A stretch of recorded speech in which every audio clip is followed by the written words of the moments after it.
Colonialism is not an event, it is a structure, right? It is not like what the Vikings did. They loot something as an event and they go away and then loot again and then go away. No, they were there to stay, change the structures there and implement their society over someone else's, right? So they came with science, they came with banking systems, they came with political systems, education, the military. So the whole web of infrastructure, of institutions that they started to implement, they were there to stay.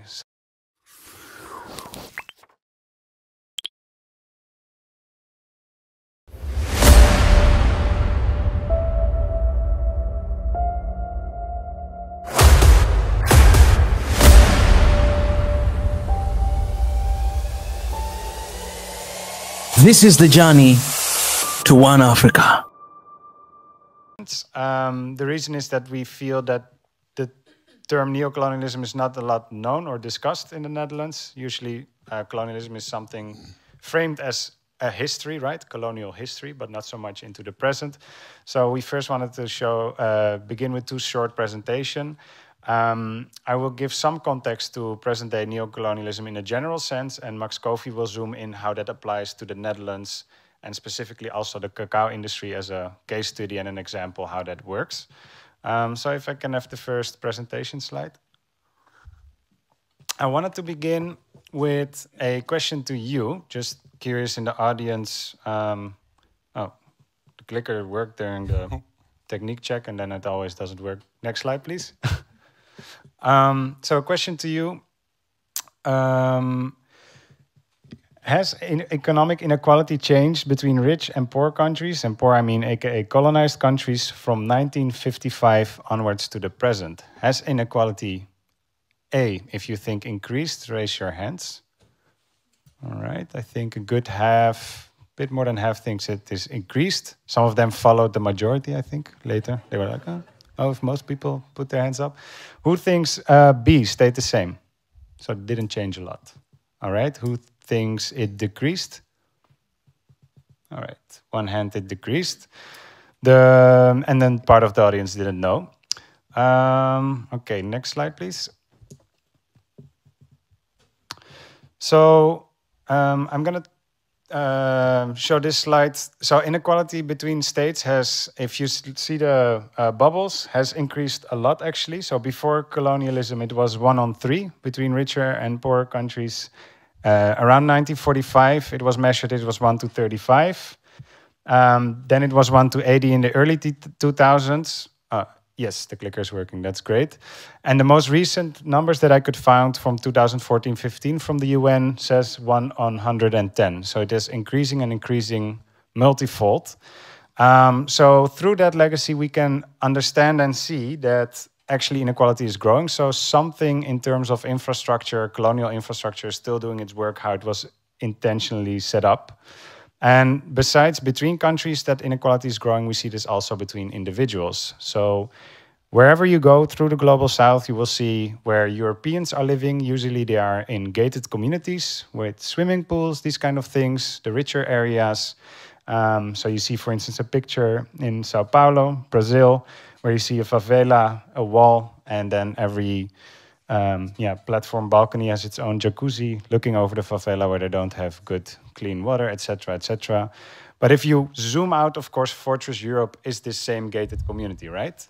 Where this inequality is growing and growing. And how did we get here? Before I go into the present-day neo-colonial structures, I can't do it justice within the 10 minutes that I have, but some general understanding of colonialism that you have to have is that colonialism is not an event, it is a structure, right? It is not like what the Vikings did. They loot something as an event and they go away and then loot again and then go away. No, they were there to stay, change the structures there and implement their society over someone else's, right? So they came with science, they came with banking systems, they came with political systems, education, the military. So the whole web of infrastructure, of institutions that they started to implement, they were there to stay. So that's really important to understand why colonialism is still alive today, is because these institutions were exported on different places. Now, if you look how that looks like today, this is just a random African Parliament from Uganda. And you will see the chairperson of the parliament is wearing a British peruke, like a blonde peruke. It looks quite ridiculous. Not offense to the person, but to the system that it's representing. They are speaking English, swear by the Bible that they will be loyal to the country, etc., etc. So you see that a lot of their laws are actually still British laws. So if you look, for instance, at the gay pride that we always celebrate, we're pretending that African countries are behind, right? And you see a list of countries who are, still have not implemented gay marriage, this kind of things. But a lot of the laws there that are penalizing gay marriage are actually still British laws that have not yet been decolonized, right? So these kind of legacies you see there. When it comes to neocolonialism, you can see that a company like Shell can write an, let's say, English email to a government that is speaking English, and then according to English types of laws, get land, maybe where already people are living, destroy the environment, export the resources, and then if the people resist, the police get sent to it to protect the private property of Shell. So, for instance, the Ogoni 9 and the Shell cases that we have seen recently is a good example of where you can see this neo-colonial mechanism happening. And I really like this quote of Patrice Malidoma Somé, who's an indigenous person from Burkina Faso, from the Dragara tribe. And I think he said it really eloquently.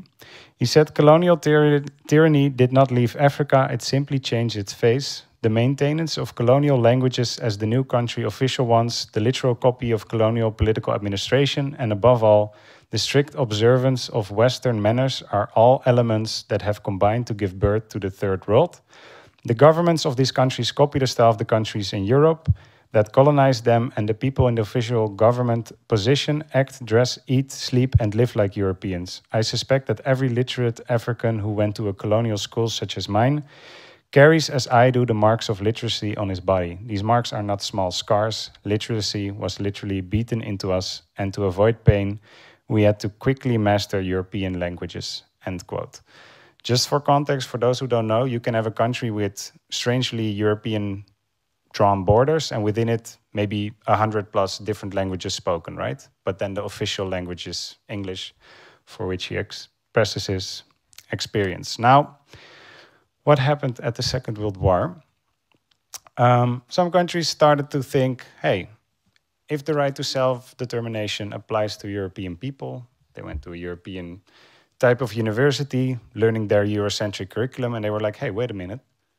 If right to self-determination applies to you, so it should apply to us. So, of course, after Europe was in wrecks after the Second World War, they saw their chance for decolonization. So you had, for instance, this Bandung Conference organized in the 50s, where they tried to unite the global southern countries that tried to say, okay, how can we get out of these colonial traps? And they started organizing and organizing. And you see in the UN voting behavior, for instance, that this north-south divide in voting is always copycatted actually from this period on. So for instance, if you now Google who recognizes Palestine on the map, and you can see this coloring, you will see constantly this kind of north-south divide when it comes to reparations, recognitions to racism, seeing slavery as crimes against humanity. You will see this north-south divide in voting at the UN level. Now, did the European nations feel ashamed for colonialism and feel like, oh, we're so sorry, we give back the land and give reparations, etc.? No, they did not do this. There were different responses to these independence movements. Some of the most notorious responses were, of course, colonial wars. So you had, for instance, the politionele acties in Indonesia, but also the French-Algerian War, and so forth, to try to maintain their colonial power. Now, if it didn't work through violence, sorry, questions is for later, then another technique was to give countries sanctions, organize coups, meddling in elections through NGOs, threats of invasion, arms trade with dictators, and financial lendings. And you could see that reverse reparations were also happening. So, for instance, Indonesia had to pay the Netherlands 4.5 billion at the time gulden for their independence, and they paid it till 2003. And the same went for slavery, right? The master enslavers got compensation, and every single thing was put in place to make the new system, the new transition benefit the colonizers, and I like this quote from Malcolm X that says, "If you stick a knife 9 inches into my back and pull out 3 inches, that is not progress. Even if you pull out all the way, that is not progress. Progress is healing the world, and America hasn't even begun to pull out the knife." I have 2 more minutes. So what I will say in this last 2 minutes to close is that the main mechanism, I mentioned a few, is that when you see different independence leaders trying to reorganize their country away from this economic exploitation, which is called the resource curse. It's not a curse, it's just economic policy. You will see a mechanism happening that there's organized a lot of coups against these more socialist-oriented, or people want to reorient the economy. So there's a big list by William Blum, an historian, and you can see this is not a complete list, but a list of number of coups. And there to the right, you see military bases of the US, where you see constantly that if a leader tries to get a different reorientation, they get killed. So some of the names, and that you can Google on later, that you should know of examples of democratically elected leaders, because that's our marketing from the West, are Mohamed Mossadegh from Iran, Allende from Chile, Patrice Lumumba from the Congo, and Sukarno from Indonesia, and they all got replaced after they were couped by horrendous dictators who ruled for decades, from Pinochet to Chile, Mobutu in the Congo, the Shah in Iran, and Suharto in Indonesia. What they all had in common is they killed a lot of their people, and using Western loan by Western bank and institutions to stay in power, to pay this police off and repress the people. And a lot of the countries still remain in debt today of these dictators and regimes that we've been trading with. And getting a loan from a Western bank doesn't mean you're free to do and run your economy. There's strings attached to it. So the neoliberal area, and I think the trade that Max Kofi will also talk about, are a result of neoliberal lendings. And then there's this concept, maybe that's my final words. The concept is odious debt. That's a term a lot used in the Global South that says these are debts that we shouldn't have had, right? For instance, also South Africa had debts from the apartheid regime, and they were paying with interest these debts to these banks, and then the banks determine their economic policy internally, which favors multinationals and so forth. So I will go to my last slide, which is a quote by Kwame Nkrumah, what then defines neocolonialism. It's that the essence of neocolonialism is that the state, which is subject to it in theory, is independent and has all the outward trappings of international sovereignty. In reality, its economic system and thus its political policy is directed from the outside. So you have flag independence, but your economy is still influenced from the outside.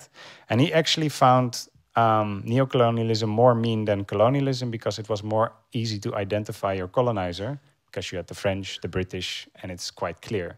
And now, because you have this whole debt trap system, you first have to understand more of economics, banking, and so forth, so it's less transparent. So he found it actually a more mean system, and I think he was a visionary for naming that.